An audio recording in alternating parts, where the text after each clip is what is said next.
Hello everybody, welcome to Level Pixel Level, and welcome to Driver's Masterclass. A couple weeks ago I had a question on one of these videos, and the question basically boiled down to this. I have a custom property with a max value of 3, and I also have 2 objects. When the value is at 0, I want both objects hidden. When the value is at 1, I want the first object to appear. When the value is at 2, I want the second object to appear, but the first object to be hidden. And when the value is at 3, I want both objects to appear. So there's a couple ways to solve this. I suggested to use an if statement within the scripted expression. So I'll show you how to do that right now. I have a joint here, or a bone, and I'm in pose mode. And under the custom property of that bone, I'm just going to add a new property. I'm going to edit it, and I'm going to call this switch. I'm going to put the property value 0, and I'll put the max to 3. And I'll just click OK. I'm going to right click on the 0 right here and do copy as new driver. And then under the Suzanne, under the viewport screen right here, I'm going to right click on it and I'm going to do paste driver. Now I can come over to my driver panel here and actually edit this. It's set to average value by default. I'm going to flip this to scripted expression. And under the expression, I'm actually going to add an if statement in here. The first part of the if statement is what you want this driver to do if it's true. So I'm going to say 0.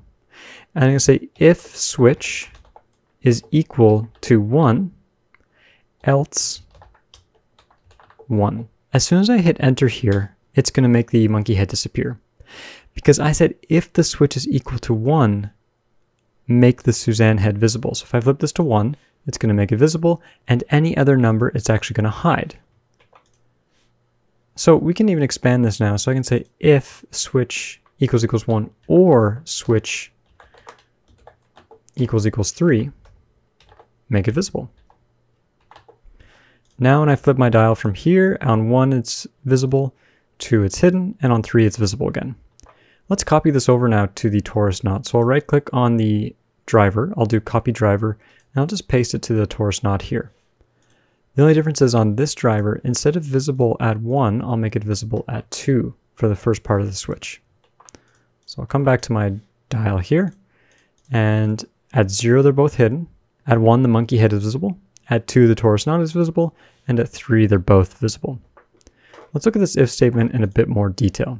So the if statement is one line, and it just follows Python logic as well too.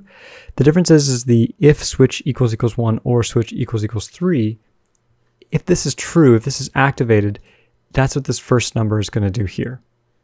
Else the 1 is happening at the end. So it's almost like a full if statement has been reorganized into a single line. Anyway, I just wanted to give you guys a quick answer to this question. I thought it was really cool and really relevant to drivers in Blender. Let me know if you have any more questions like this. Big thank you to my patrons for supporting me in this video. It's because of you guys that I can keep making more videos. Head on over there for exclusive content, early access, and some behind the scenes. Let me know if you have any questions in the comments below, and I'll talk to you next time. Bye-bye.